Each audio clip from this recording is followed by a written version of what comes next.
one. Here we go. We are live now with Paintball Therapy. This is Brad. And today, or at least this afternoon, I am talking with one of the close families in my proximity that I have had for many years here in Minnesota. I'd like to welcome Brandon, Brock, and Jeff Olson. Welcome, guys. You guys are all currently from and reside in Superior, Wisconsin, correct? Yep. Yes. Okay. And for people who don't know, it's close to Duluth, Minnesota, Twin Ports area. It's called so a shipping lane. But Jeff, Brandon, and Brock have a great story, family story in paintball. So, Brandon, why don't you start out with how you started playing paintball? We'll go to your dad, and then we'll finish with Brock. So, Brandon, go ahead.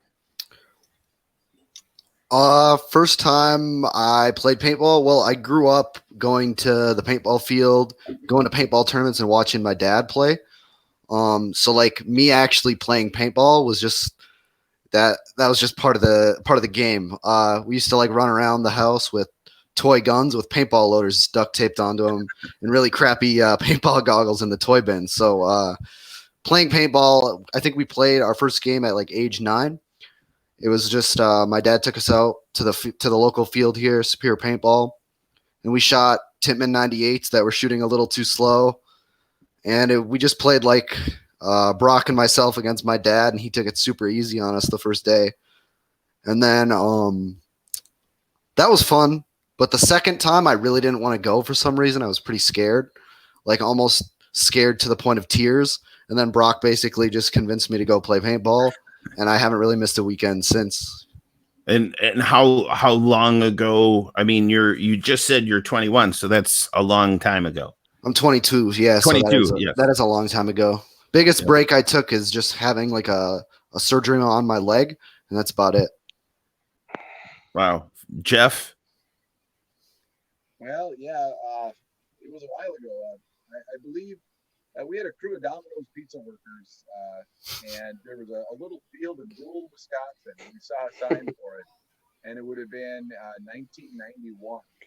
Okay. And in fact, back then, that field had, I believe they had 20 guns to rent out, but that could vary based on the condition of the guns. And I remember we were trying to have a group that was 18 to 20 people coming from Domino's. And I remember talking with the guy, and he was worried that he said, I don't want you to bring all 20 because I only have 20 guns, and they're probably not going to work. So we went out and played that field in rural. And one time, I was the type of kid, I grew up, going out in the woods and playing capture the flag and that type of thing. So we played one time, and we immediately got excited and found Superior Firepower at the time was just a shack. They had a little shed with some guns in it, and went out there and played one time. And next thing you know, it was a week later, I was buying my tracer pump out of the back of an old Chevelle. Wow. Over in the UPS parking lot. So all the Domino's guys got those guns, and we played that year. And like anything, a bunch of people start, and some people want to keep going, and well, that was me. I just stayed with it ever since. So I bought that gun in '91, and haven't had too much time off since. Right. And you also work at a field. Actually, probably all three of you work at Superior Paintball when you have time to do that. So add that layer on as well. Brock, I mean, of course, you're a brother and a son. So is your journey any different than Brandon's? It sounds about the same. He's old view loader, 200 hoppers, duct tape to our toy guns. That brought back some memories. Basically the same thing. I remember probably playing a good 8 or 9 times before I actually remember shooting somebody, but I enjoyed it. And it's one of those things where it can kind of be overwhelming, but you were raised around the paintball game and the guys, so it kind of was just a matter of when you were ready, is essentially what it was, when Jeff thought that you guys were ready to experience the game. Pretty much. So now the other thing is that since you've all played and you all have also played classic events, but you probably, at least for Brandon and Brock, do you say that your preferred format of choice is airball? Depends. Okay. Like, I guess if we're playing to be super competitive and it to be more like a sport, I'd rather play airball because all the guys we play and train with are relatively fast and aggressive. But if we're just going to play for fun and like just roll out of bed and go play a tournament, I'd rather play the classic format. It's a lot more fun, a lot more tinkering with the guns, hanging out in the staging areas, stuff like that. Yep, it's definitely a different vibe. You can all attest to that, from an airball match to a all-day classic event. Yeah. And how about you, Brock? I mean, I enjoy airball.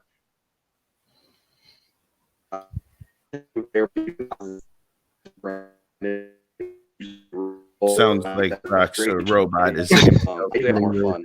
The robot Brock? I think we got what you said, where you like the airball, but it's more or less a game of fun for you. If it's not fun, then it's not even fun to do. Is that accurate? No, I got your voice sounding like a robot, so I don't even know what you said. Yep. Okay, that's perfectly fine. You like airball and you like classic. You just like paintball. That's a fantastic thing. Jeff, you're on that cusp. You're right there with me, where airball is something that we can do, but the classic format is so welcoming to the old guys. What do you personally prefer? That's a good question, Brad, because like Brandon said, I like every aspect of paintball. If you want to just get on either end of a culvert and shoot at back and forth at me, that's perfectly fine. We'll make a game out of that. But I guess my evolution into going into tournaments, I guess a lot of problems I think that come up with paintball are the groups of people that you are playing the game with. If you are playing with a bunch of fun people, I think any kind of paintball is fabulous. As soon as you join in some people who maybe have other agendas and I guess a little more cutthroat, a little more selfish players, I guess you could say. I think that takes the fun out of anything. And so if you have the right people, and that's really what I've always been about. Whenever I didn't want to be part of a team or an organization that didn't have the right people, and if you have people that are like-minded and I'm not putting people in classes or anything. It's just people who enjoy the game and play and have fun, and they're easy to get along with. I think all the games are fun. I do like the tournament paintball. I do like the airball. However, I'll be turning 50 in June, and I don't hold up. I can go out and do it, but so I guess your age plays a role in what you like also. Absolutely. And you touched on something where it's very, very important to me, is you were saying something about like the right people in the right place. Now that naturally segues into my experiences when I returned to Minnesota and reconnected with the Superior guys, where now Brandon and Brock were more leading the charge of the players in the area. Brandon, Brock, and Jeff, since you're all part of it, can you tell me what you're doing with the Superior Firepower now legacy guys from a competitive and even a recreational standpoint?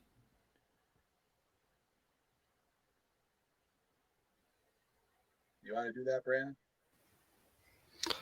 Sure. Yeah. So, the actual reason we started like Superior Legacy is because, in end of 2015, we had just won all 4 of the Division 4 Black Star events in Chautauqua, and the team that took second every time was Wisconsin Evolution. And you talked to like Jonah and Steve, Yep. and so we wanted to like pair up with those guys and play the CPL. And if you know your paintball history, you know that Air Assault basically ruined the CPL for everyone. They just smashed everybody, and then nobody signed up to play it. So like we created this new team, Midwest Alliance, to go play those events and play against, you know, like Air Assault, and those events just didn't happen, right? So then we're like, well, what's the next closest thing? And it was Vintage. Well, then all of a sudden, you know, Black Star didn't happen. So basically, the Superior Paintball team at the time, they were only able to play one event that year. And so when we were on Midwest Alliance, it kind of felt like I'm to blame for this, but it kind of felt like we kind of killed airball in our area, like in Superior. We had just gotten a brand new airball field, and now there was nobody to play on it. So like we played that whole season with them. And towards the end of the year, we had a few guys who were like Division 5 or whatever, and they were pretty solid. So we're like, you know what? Let's just take the 7 Superior guys we have, and let's see if we can, you know, go win locally the next year. Right. And all we did was we were doing like drills, like breakout drills and snap shooting drills on the rec ball fields with no intention of setting up an airball field. And pretty soon we had like 15 to 20 guys just showing up to snap shoot or to like shoot at a cone on a rec ball field. Right. So it was like, okay, we got to, you know, set up this airball field. Now we got to practice. And that's basically it. And one of our big things is just inclusiveness, right? Right. I know Brock and I, growing up as young kids at the field, it was pretty cliquey. You know what I mean? So like we'd go and we'd hang out with like our friends who were a little bit older. And then there were other groups who were playing for like Superior Paintball at the time.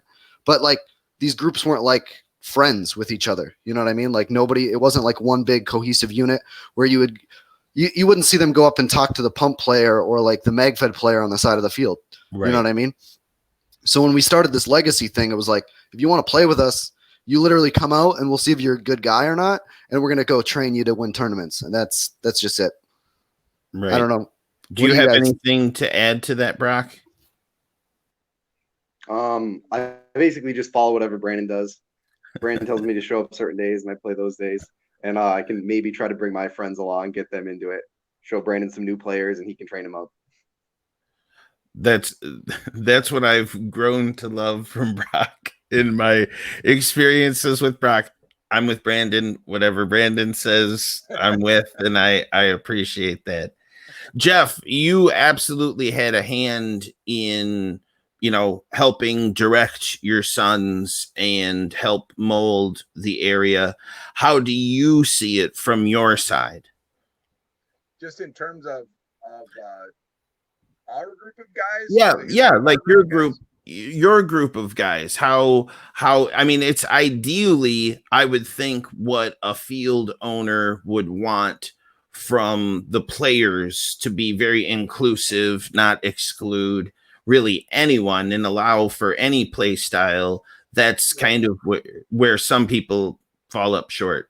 Yeah, the owners of Superior Paintball, they're very flexible. You know, they bend over backwards just to keep the sport alive and to help people play at a reasonable price. I know, you know, speaking what Brandon was talking about with, you know, sometimes things can be a little clicky. Superior's had a history of just fabulous players that have come through, and really good guys. You know, we had you know, different people have stepped up and been leaders of the team. I know, you know, it goes all the way back to, you know, Jim Johnson years ago. You probably remember Jim playing down in the cities. And absolutely, you know, Jim ran that field as a manager for several years. And Mark Wagemaker came up from the cities, moved up here, and he took over the team for a while. You know, Damian Bryant, you had Josh Slot, you know, a lot of these guys, they were, you know, fabulous players and did a really good job with what they had. And I would say that there is a strong history of a lot of inclusion. but at the same time, when you do that, you include everybody, and they may not get along, and so you had a lot of fire and ice going on, Right. and that's okay too if you know if you want to roll that way. Yep. For me, I ended up getting out of the tournament scene probably around, I guess, about 2004. I played one event, and then I was kind of done. And then as the boys got a little bit older, they were interested in and played with a lot of those guys. I know we played with Billy and Andy, the Parallel Brothers. Yep. They played a lot of 3-man tournaments where Brandon and Brock would join in with them, and I would be out there reffing. I wouldn't even be watching. And so eventually, once we realized, okay, there's a group of people here that actually want to play, then that kind of, the team that was out there at the time, it kind of disbanded. A lot of those guys went and played with Air Assault, and other guys just went away. So we thought it's a good time to restart and build up something that when you put your name out there, you're somewhat accountable to who you're playing with, I think. So Right. it was nice to build up the paintball, the factory, I guess you could say. And yeah, I mean, to me, it's been nothing but positives.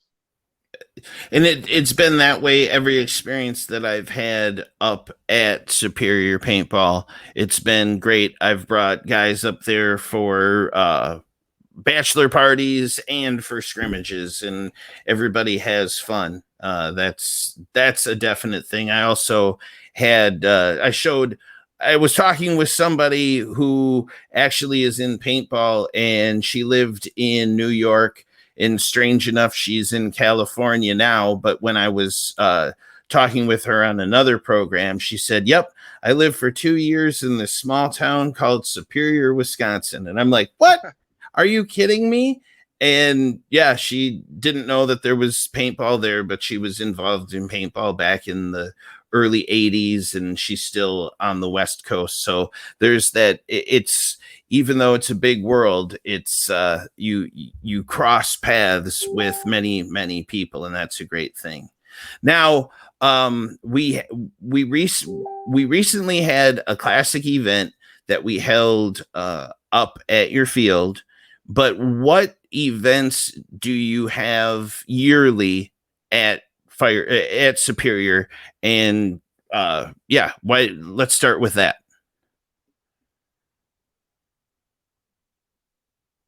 You can go, Jeff. Yeah, Jeff. You can go with this one. Okay. A lot of times, when I end up talking to the owners, they're really interested all the time in having an event where people feel like they have an opportunity to compete. So, it's really challenging, as everybody in the paintball community knows. It's really challenging to bring in new people to paintball, hand them a rental marker, and say, "Go play against this guy that's got all these pods on his back." So Right. that now most of us don't care, but people who are new, it's definitely shocking. Yep. You don't ask somebody to play pickup basketball game with Michael Jordan, LeBron James, or something. Yeah, Right. good luck. Let's and pay me money to do it, right? Right. So they really want something where, and I tell you, our players are so good about this. They will lay down their guns and pick up a pump gun. They will take a power loader off and put on a shake and bake. And so most of our events are trying to get people off the couch. And Yeah. so it's about as cheap as you could ever imagine. I know a lot of events they'll organize, and it might be free to get in, and you just have to buy paint at $15 a bag. Right. Little tricks like that, where they've even had 3 days where you pay nothing.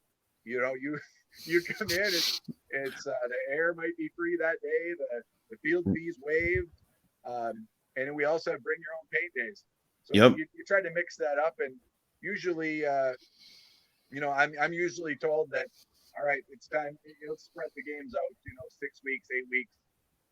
So we'll try a couple of those. Hopefully this summer we'll be able to do that as well. But again, it's all about getting people to give it a try. Come on out, have a good time, and understand that everybody out there is there for the same reason. Yep. You don't have people just showing up to mow a bunch of newbies down. Right. Yeah, everybody wants a good game, right? That's the goal. And there are some players out there, whether it's rec ball tournament or even big game players, who enjoy beating on new players, but you guys definitely mitigate that. I went up at the same it you were having a big game when we had the classic event. Was that at the same, like the same weekend? What was that Saturday event? Because that was fantastic. The news was there. A bunch of new players were there. I know that that's kind of a yearly thing. Why don't you tell me about that?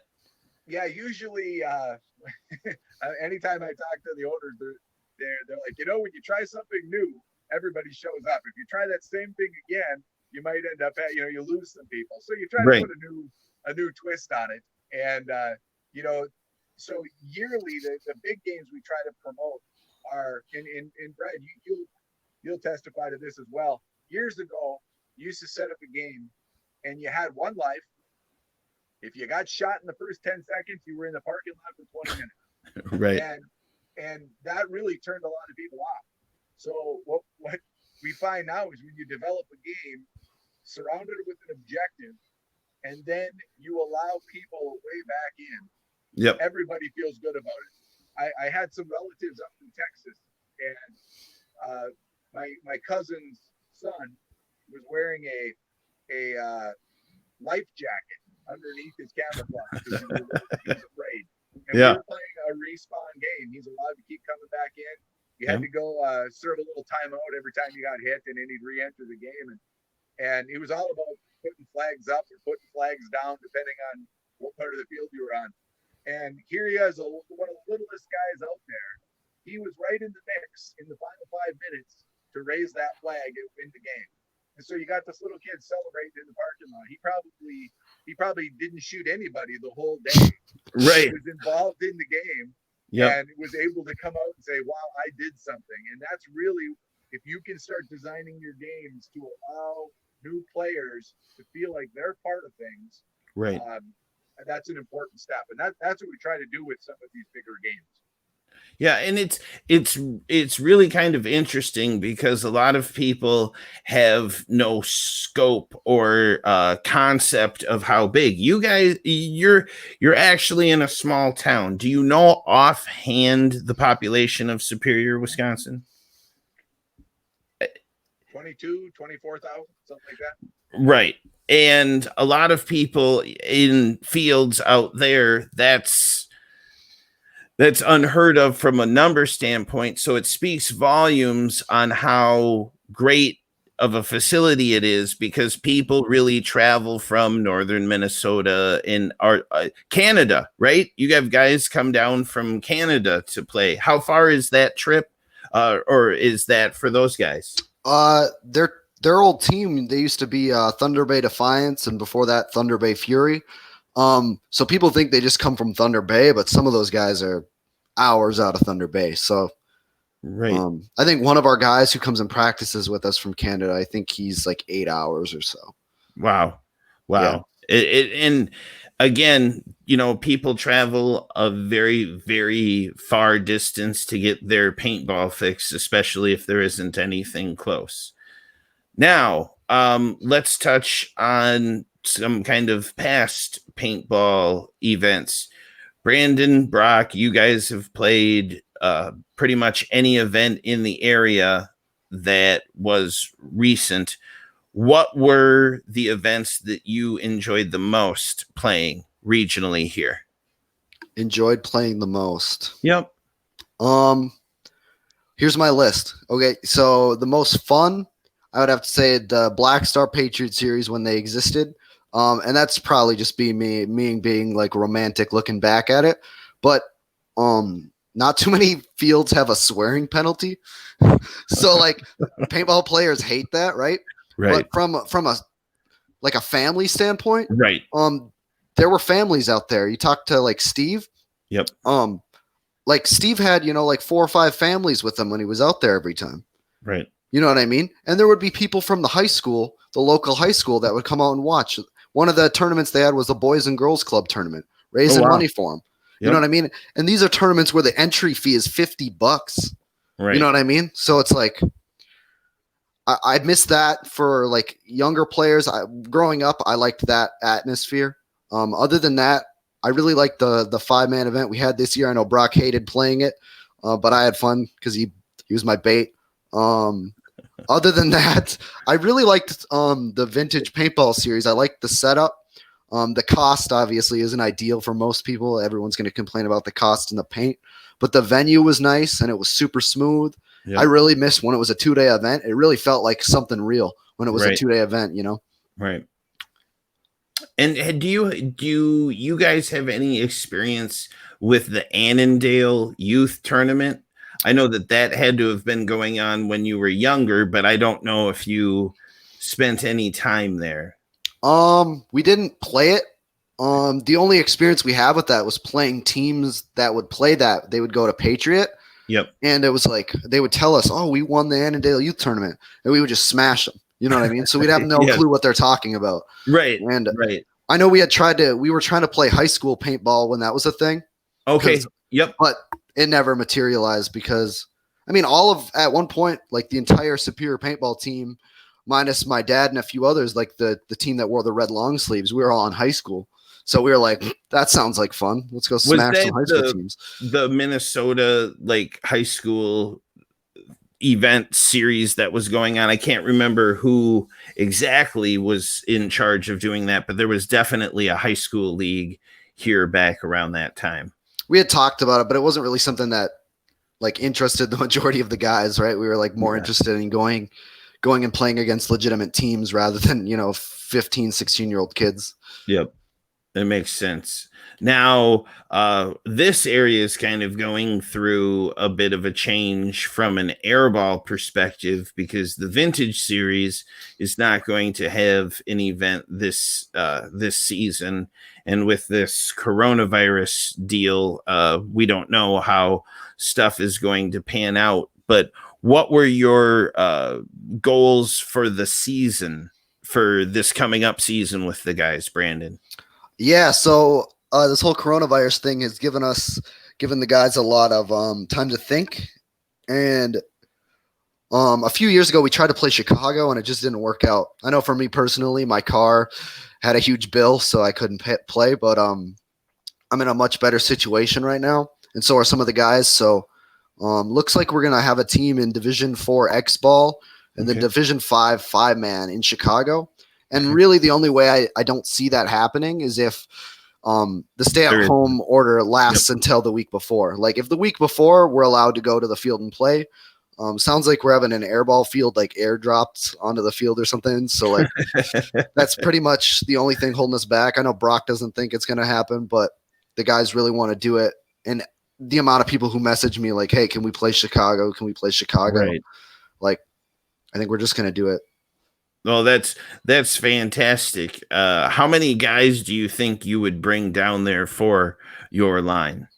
7 and 7 ideally, but it's funny because I was thinking back to that first year we started Legacy, and it was like as soon as you start doing drills and people see that there's something going on, people just start crawling out of the woodwork. Right. So who knows? Maybe we'll put a team in 10-man or something. I don't know. Right. Now, Brandon, you actually attended one of the first classic 10-man events that was around with me. I invited you and another local guy, Alex, to go down and play that. We really actually haven't talked much about that. What was we were playing with Bad Company, so I'd like to hear at least your opinion on how that experience was for you. My experience with that? Yeah. It was, I remember calling my dad afterwards, or I think Brock too, and just talking about how mesmerizing an experience it was. Because I think that weekend Brock went and tried out for vintage or something. So like we were swapping stories or something. I don't remember. But did you try out for vintage, Brock, that weekend? Because I remember I invited everyone. Play, I think it was like the Dallas event or something with vintage, but then my biology professor wouldn't allow me to take an exam early or late, so I wasn't allowed to go. Those professors. So continue your story, Brandon. Yeah, for me it was just mesmerizing, right? Going to the Badlands and me being, like me being a huge Aftershock fan and you being a former Farside player, it was just kind of like a very surreal experience sitting in the hotel room the night before. But Was that your first Badlands experience? Yep, outside Okay. of magazines and Right. YouTube Okay. videos. Yep. So that was pretty dope when we went. Aftershock was basically split into like 2 10-man teams with a bunch of the old guys. Right. So that was pretty cool, watching games on the sidelines. I remember Nick Slowiak said something about the Proteus goggles I was wearing, and I just about like blew my face out smiling. Right. But it was fun. I remember, because I'm a huge Carl Markowski fan, obviously, from when he used to play on Excessive and do those crazy launch moves from the back center. And I remember when we played against them, I think we played against them on the zipper field, and I was running to the same spot as him. Right. And for some, I'm not a front player on Legacy, but for 10-man, I'm a front player. Right. So I remember running and being like, man, I'm pretty fast, right? And then I turn and I see where Carl is, and he on a 10-man field, he's 3-4 bunkers ahead of me. And I was like, well, I got to dive now or he's going to shoot me. And he ended up dusting me as soon as I got in too. But yeah, I just thought it was a crazy experience. And I remember when we were chronoing, do you remember this? We're chronoing and the Aftershock dudes were chronoing above our heads. Oh, yeah. Oh, yeah. That's straight up. That's Badlands style, unfortunately. But that's, yeah, we were at the car with the doors open, getting stuff out of the car, and you just zip, zip, zip, zip. You hear this stuff. Yeah. You're like, what's going on? And it's paint going over the head because the guys just right over there are shooting just willy-nilly. But and Mike Kerr was like chronoing out the side of his van. And I remember just being like, wow, this is everything I was expecting it to be. And that first game we played against the All-Americans. Yep. And I remember getting to my spot and I shot 2 guys fairly easy. And I thought, oh, wow, this is easy. And then I wrapped and there was nobody looking at me and I took off. And you had told me before the game they were going to lock this zone down. Yep. And I got so excited and I got like 3 feet out of my bunker and there were 4 barrels, like the exact zone you were talking about. And I just got like chainsawed.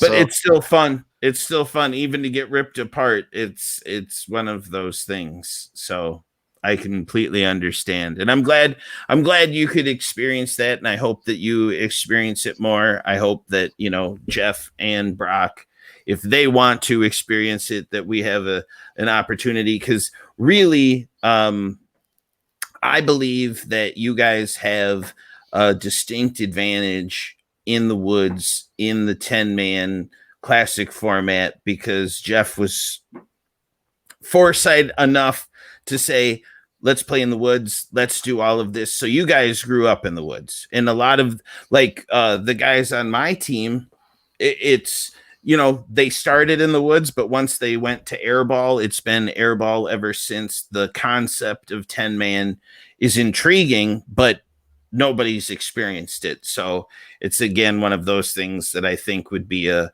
good experience for those guys, is to experience 10-man as well. Yeah, we got a lot of guys who want to play too. We talked about the Chicago ICPL.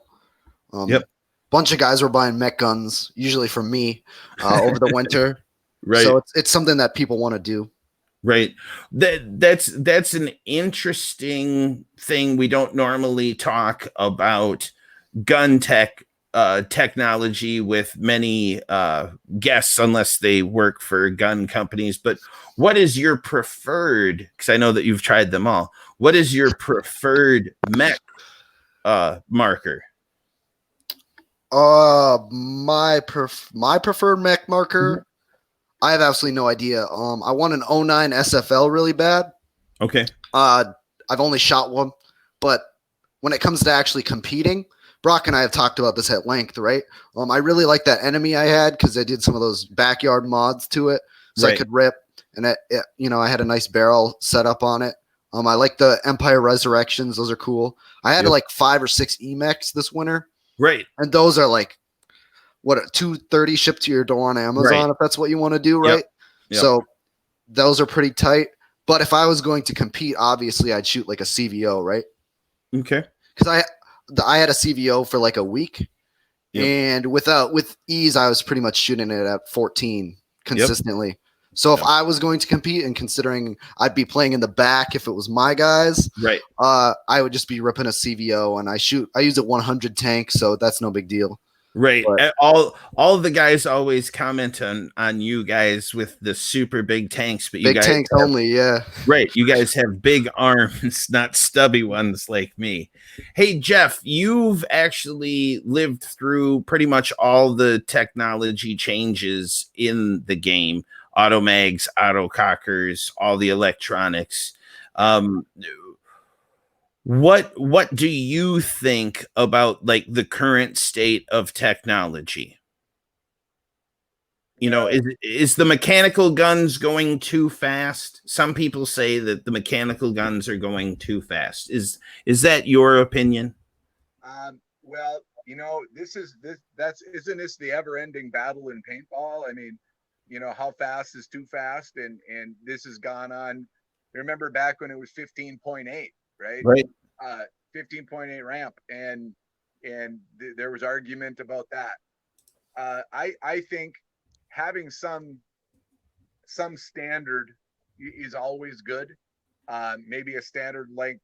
I mean, it's so hard to regulate that, Right. Standard length trigger pull, because it's deceptive on what that trigger pull is actually doing. It's really difficult to do that. So I would say it's unless you're regulating it through the loader, it's really difficult to put demands on what the regulations are. Are they too fast? Probably. It kind of defeats the purpose of why people wanted to go back to mech. But is it too fast for a person to play paintball? Absolutely not. So Yep. Yeah, I mean, you've seen it. You've seen it go up and down, and I do think that where it's at now in the electro arena, I think it's pretty decent. I think it's better than what it was when it was 15.8. Yep. Or the 15 or 12.5 or 12. any of those. Yep. Yeah. Now, go ahead.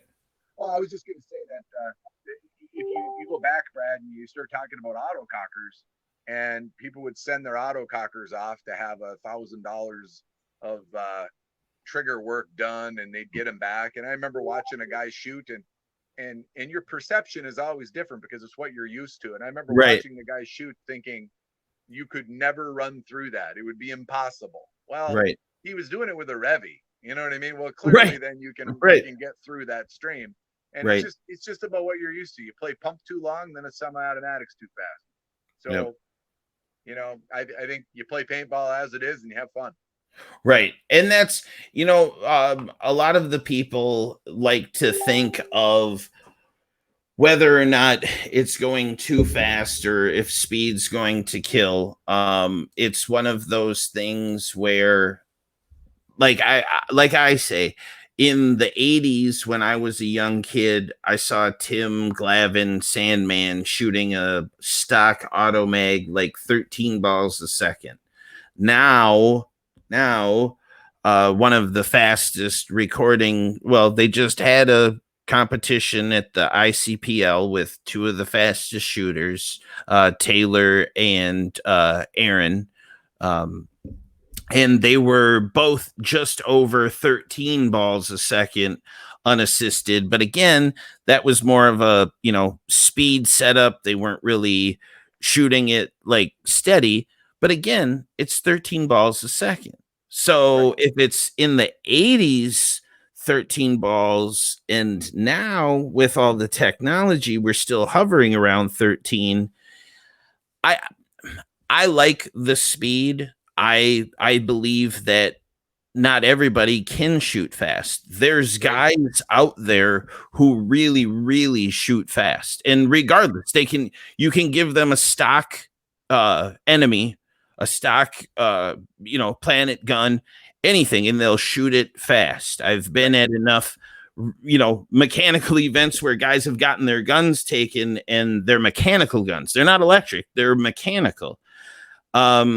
And again, it's just one of those things. So for the very, very small percentage of people, I think guys are just will spend $50, $60, $70, anything that they have to, have that illusion of maybe I can gain, 2 or 3 balls a second, and that'll make the difference. But when in all actuality, it really doesn't. So Brock, while you're here and we're able to, what do you think? Do you have a favorite platform of gun that you use? I mean, I really like Titman 98s, but Brandon let me use his Titman crossover at that mech event we had in Superior, and that was a lot of fun. I had some issues with my tank, just doing some first shot drop off or whatever, some shoot down issues as well. But I had a lot of fun with that gun, and probably, I mean, if I were to do a mechanical event competitively, I'd probably pick one up, maybe one that's, if I could find one that's still brand new in the box or something. But I'm sure Brandon has an arsenal for you to choose from for anything that you want, I'm sure. Yeah, just yesterday I came into his room and told him that he didn't need to buy a gun this year. He just needs to buy a loader and a barrel because of my plans. So right. That makes complete sense.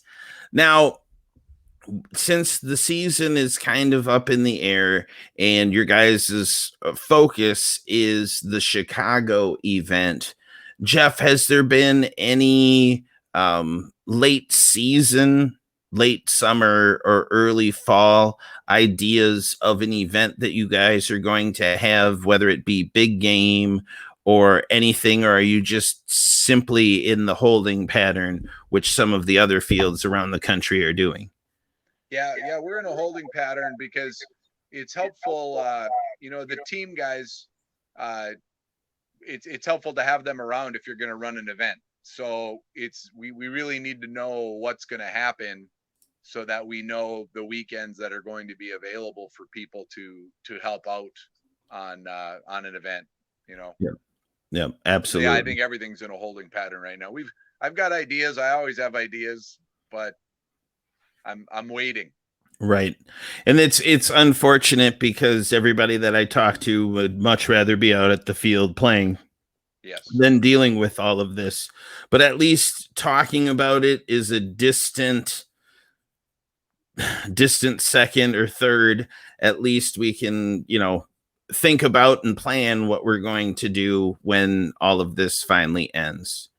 So what I want to do is I want to also go around the room and see if give you an opportunity to thank either people who have helped you get to where you're at, your sponsors, give a shout out to pretty much anyone. So we'll go opposite way. Brock, we'll start with you. And you'll probably defer to Brandon, knowing you how it is, but thank anybody you would like. I like to thank both Brandon and my dad Jeff. They both loan me money sometimes to play. They've always helped me out with gear. I mean, if you just even browse my Facebook profile, I think I've maybe used my own gear like in 2 of the pictures. I think I'm always borrowing stuff. So thank them. Obviously, shout out Dirty Dan. If you don't know who he is, you should know who he is. Yep. And definitely Mike, and then the field owners as well for setting us up. Yep, absolutely, Jeff. And that was one thing we haven't mentioned. Dan's a trip. I love seeing Dan every time I'm up there. He seems like one of the most angry people. Oh, could you guys tell me if the bear story is real? Did he really jump down and punch a bear, or were you guys just pulling my leg? It sounds like something he'd do. Depends who you ask. Okay. Some people tell the story with a 4-wheeler. Go ahead, Brock. Did you? I don't think it's a question of if he punched a bear; it's how many. It's definitely how many bears he's punched. Yep. I would tend to agree. I would tend to agree because if anybody's going to go toe to toe with the bear, it would be Dirty Dan. Brandon, you can take this one. Who would you like to thank? Who would I like to thank? Long list. Yeah. I would just like to thank the group of guys that I came up playing with, and that would be like Logan Allseth, Tyler Stone, Blake Goldschmidt, Coach Slick Tony, which nobody knows who he is. Uh, just like Yeah, that shout group out of Coach dudes like Luke Tony. Merrill, Reed Borchard, Dale Borchard, and Mitchell, because a lot of those kids were just like our age. Yeah. And I remember like Logan took me under his wing in my freshman year of high school, right? So then it kind of reversed, and now I drag him to the paintball field all the time. But Right. yeah, I'd like to start with that. Obviously, with my dad, with getting me started, and just all the same people Brock said. Yep. But also crucial to like my development as a paintball player Yeah, and a the person in gazebo paintball. master. Yeah, oh yeah, the gazebo master, can't forget. But my development as a paintball player, I got to thank all like the old school Superior paintball guys who, like I guess that team that made that run at the Aerosalt indoor events. It was Right. like 5 or 6 guys that really showed us, because they didn't have an airball field here at the time, or maybe they just didn't want to set it up or something. So Right. they were scrimmaging at like on like the rec ball fields, right?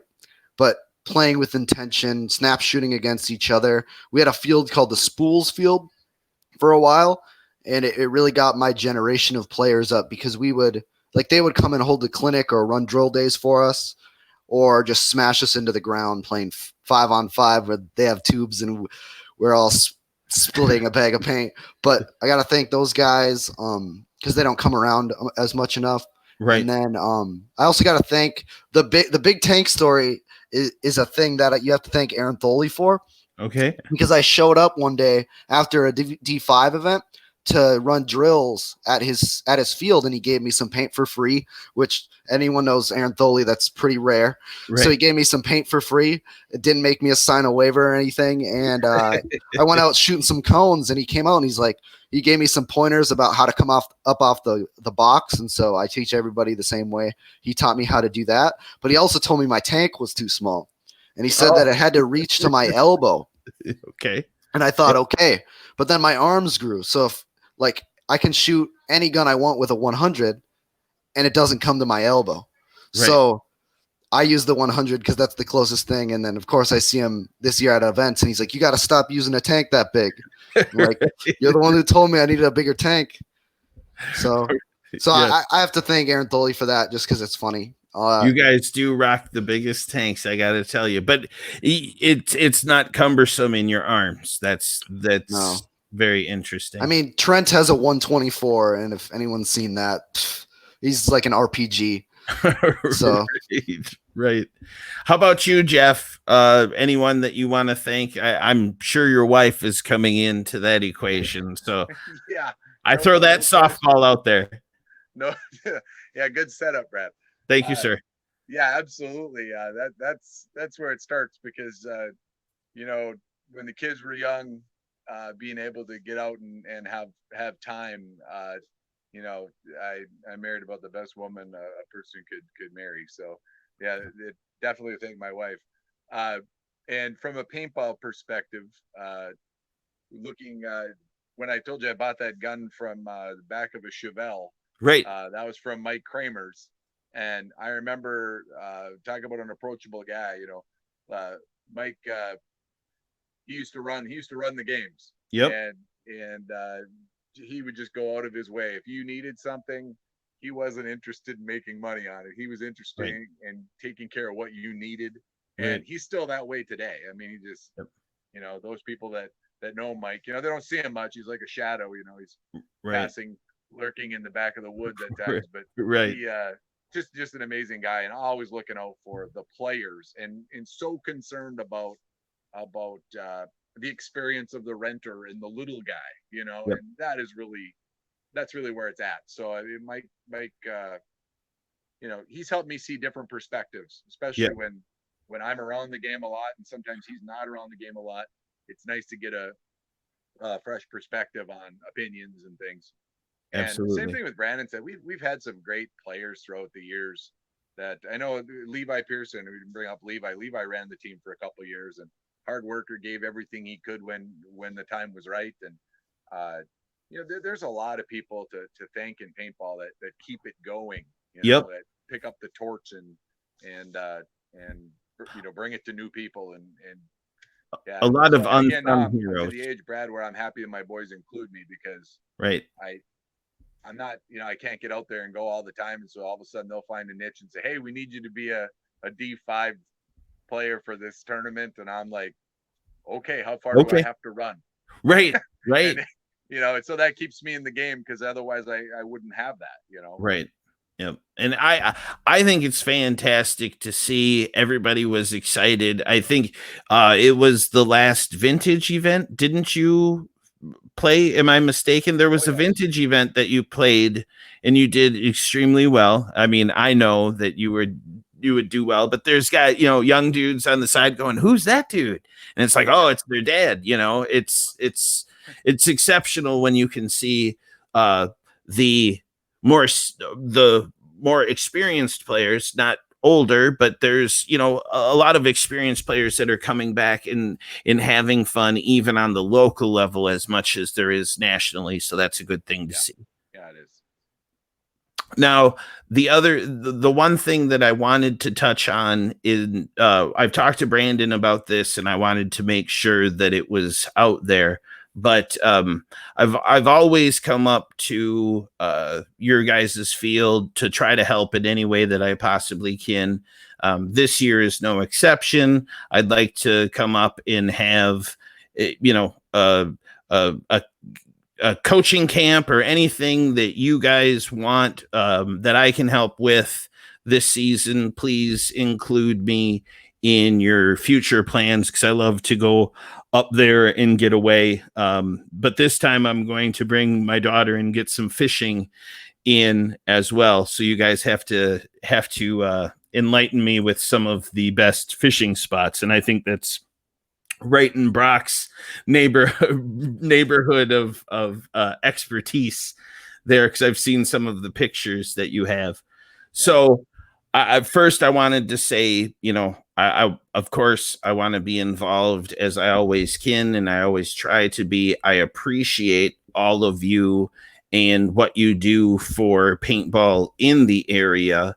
And, this is one of those kind of unfortunate situations where this is all happening, but it's also in our area here kind of up in the air, even without the coronavirus thing, because a lot of our competitive airball events are going away, and we're looking for things to do. So we're trying to keep that fire going, and I know that we can together. So now, Brandon, I don't want to, I hope I'm not spilling the beans here, but did you say that you guys were getting a new airball field?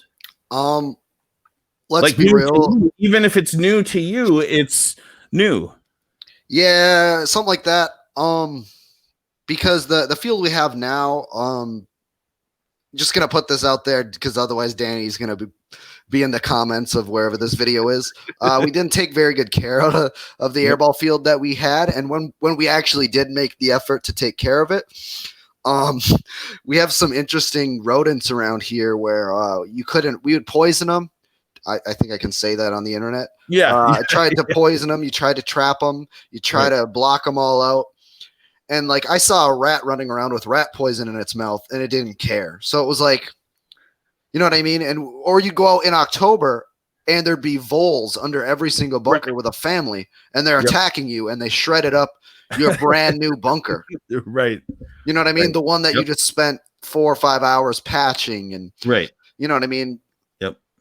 So it looks like we're going to be getting something so we can play Chicago, because any of the fields we could travel to are going to be expensive if we're going to try and put 2 full weekends in, right? We've talked about this. Yep. So if we're going to put 2 full weekends in on a practice field, it'll be worth it for us to have a field here. Right. Exactly. Well, I wanted to sit down, talk with you guys. There's more to discuss later on down the road when we are actually out playing and whatever. But I wanted to, again, thank all of you for coming and joining me on this. We'll have another program with more paintball teams in the area, because that's one thing that a few people have reached out to, and they want the give and take of paintball teams. So I was thinking maybe 2 people from 3 different teams would be a good start. And I would like to welcome you guys for that, because I always appreciate your input because of the direction and the greatness that you guys are doing up there. So I will definitely invite you guys, and you're welcome back at any time to discuss anything with me. So if nobody has anything else to say, then I can start signing off. So I can start with Brock. Brock, do you have anything to say in passing, other than you're going to just follow Brandon, have a good time, and slay some lunkers? Big fish. Big fish. I mean, if you want to come play paintball up in this area, definitely message Brandon. He will give you the cheapest rate to come play out of anybody, and I can guarantee you that. We also do some private. This might be the first time people are learning about this, but some invite only airball tournaments throughout the year. So for all you new players out there that might not have a team, or you've only got 2 guys, or you've only got 3 guys, please send us a message. We will invite you to come play our little home invite tournaments. They're a great time. They're the cheapest possible paintball tournaments you're ever going to play, and you'll get some competition. And Brandon can definitely set you up with that. Absolutely. That's wonderful. Well, Brock, I want to thank you for spending some time with us, and we will be doing this again. Thank you, sir. Thank you. Jeff, the ref, Jeff, my friend. It's been a lot of years. Thank you very much for coming to talk to me. When we have more information on the field and things that you're going to be putting on, I'm going to invite you back so we can have that conversation, because I want to get up there a couple times this year, and I think it's good that you share this, and we'll get some feedback from some people in the area and take it from there. So I want to thanks for doing this. Absolutely. Thank you very much, Jeff, and we will be in touch. Thanks. Thank you, sir. Brandon, it seems like we've known each other for a very long time, but it hasn't actually been that long in the overall scope of things. So I want to thank you for all the thankless hours of things that you do for paintball in your area, because it wouldn't be the same without you and your family. So I appreciate that. And, it's a good thing. And this is how paintball should be done in a small area, in a big area. But find people that are like-minded, that want to help you grow in paintball. And you're definitely one of those people. And I want people to know that. So that's one of the reasons why I did this. Well, thanks, Brad. It was good talking to you. And obviously we're in contact pretty much every day. Right. So right. Always bouncing ideas around. So absolutely. And if there's anything that I can do for you, please don't hesitate to ask. I mean, we talk all the time, and I already know that you will, but again, I appreciate you. Yeah. And we will have you up here for a clinic or a boot camp or something. I told the D5 guys that, the guy who's going to lead our D5 team, he actually stepped up and said he wanted to take some leadership after a phone call. So I was like, hey, you put together the roster. I'll make sure you have everything you need to succeed. And one of those things is I'm going to bring you in just to give them a different perspective. Absolutely. Because my perspective, they all know my perspective, and they all know that you have to get shot between the eyes 500 times, two bunkers away. You know what I mean? So I think that bringing you in to give them a different perspective and a different philosophy, especially because you've had an impact on me and some of the players around me. I appreciate it. And I mean, you do coach a semi-pro team now, right? And I think that was a shock to some of the guys in the area when they're like, oh, Brad's coaching semi-pro now. It's absolutely. Like, well, he should have been coaching semi-pro a long time ago. Or your team if you had just listened. Right. You know what I mean? Yep. I agree. And I appreciate that. I mean, it's one of those things where I'm not done yet. I've just started with the guys, and we all want the same thing. I know that we're calling the shot and putting a lot on ourselves to say that we want to earn a pro spot, but that's it. I mean, that's why we're doing this. Is everybody in that camp wants to go pro. Pros are helping us get there. I'm in now, and the ball's rolling. So Vegas was a great first step. People are now paying attention and realizing that we deserve to be there. So Yeah. it's just putting it all together and going full steam ahead. Yeah. So I appreciate everything, Brandon. I will definitely keep talking to you. And as soon as this stuff's done, the first place I will be is Blast Camp, and the second place that I will be is Superior. So I appreciate it. Thank you very much, Brandon. Yeah, see ya, bro. Thank you, sir. Well, that was my time with the Olson family from Superior, Wisconsin. I've known members of that family for a very, very long time, and it's special to me to be able to have competed with and against a father, and now to be involved also in the son's progression in paintball and just their journey. And I couldn't be more proud and more happy of knowing those guys. So thank you very much for spending the hour with us, and you will see more information and more shows very soon. Thank you. Have a great day.